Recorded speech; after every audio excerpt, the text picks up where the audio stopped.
இயேசு கிறிஸ்துவின் இனிய நாமத்தினால உங்கள் யாவருக்கும் அன்பின் வாழ்த்துக்கள் சோத்திரங்களை தெரிவித்துக் கொள்கிறேன். இந்த வீடியோ வழிவா மீண்டுமா உங்களை சந்திப்பதில் எனக்கு மிக்க மகிழ்ச்சி. கடந்த மாத வாக்குத்தத்தம் உங்க வாழ்க்கையில ஒரு ஆசீர்வாதத்தை கொண்டு வந்திருக்கும். அதன் மூலமா கர்த்தர் உங்க வாழ்க்கையில ஒரு நன்மை செய்திருப்பான்னு சொல்லி விசுவாசிக்கிறேன். இந்த புதிய மாதமும் ஒரு நல்ல வாக்குத்தத்தத்தை கர்த்தர் நமக்கு தருகிறார். எடுத்து வாசிக்கலாம். நெகேமியாவின் புஸ்தகம் 2ஆம் அதிகாரம் 18ஆம் வசனம். என் தேவனுடைய கரம் என்மேல் நன்மையாய் இருக்கிறதையும் ராஜா என்னோட சொன்ன வார்த்தைகளையும் அவர்களுக்கு அறிவித்தேன்.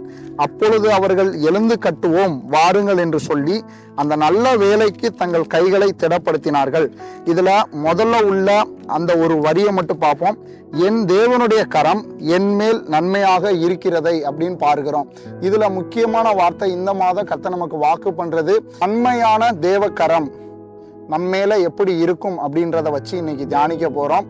எப்போ நம்மளுடைய வாழ்க்கையில நன்மை வரும் அப்படின்னா, ஒரு தீமை நம்மளை விட்டு விலகுதா அந்த டைம்ல நன்மை வரும். நன்மை உண்டாகணும்னா கண்டிப்பா நம்மகிட்ட இருக்க தீமை போகணும். தீமை செய்றீங்களா, தீங்கு நினைக்கிறீங்களா மற்றவங்களுக்கு, கண்டிப்பா நன்மை இருக்காது அந்த இடத்துல. தேவனுடைய நன்மையான கரம் நம்ம மேல உண்டானா என்னென்ன நடக்கும்? அவர் லைஃப் வில் பி சேவ்டு.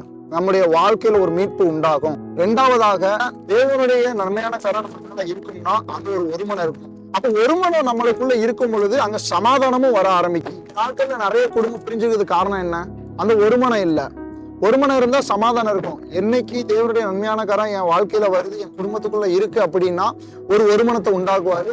ஒருமனம் மூலமா சமாதானம். அதே போலதான் சபைகள்லயும் இந்த காலத்துல போதலுக்கும் விசுவாசிலும் ஒருமனம் இல்லாம சபைகளையும் சமாதானம் இல்லை. நாட்கள்ல நம்ம அந்த ஜெபத்தை ஏறெடுத்து தேவனுடைய நம்முடைய பாவங்களை அறிக்கையிடுவோமானால் தேவனுடைய நன்மையான காரம் நம்மளை தொடும். குடும்பங்களிலும் நம்முடைய சபைகளிலும் ஒரு ஒருமனம் உண்டாகும். ஒருமனம் உண்டானால் அங்கு சமாதானமும் உண்டாகும், எழுப்புதலும் உண்டாகும். மூன்றாவதா நம்ம பார்க்கிறோம் என்ன நடக்கும் அப்படின்னா, நெகேமியா 2:18 நம்ம எடுத்த வாக்குத்தத்தின் கீழே கடைசி லைன்ல கொடுக்குறாரு, பலப்படுத்துறாரு. அச்சம் இருக்காது, கலக்கம் இருக்காது, சோர்வு இருக்காது. அடுத்து நம்ம முயற்சி பண்ணலான்ற ஒரு நம்பிக்கை வரும். அப்படின்னா ஒரு சப்போர்ட், நமக்கு சப்போர்ட் பண்றான்ற ஒரு நம்பிக்கை.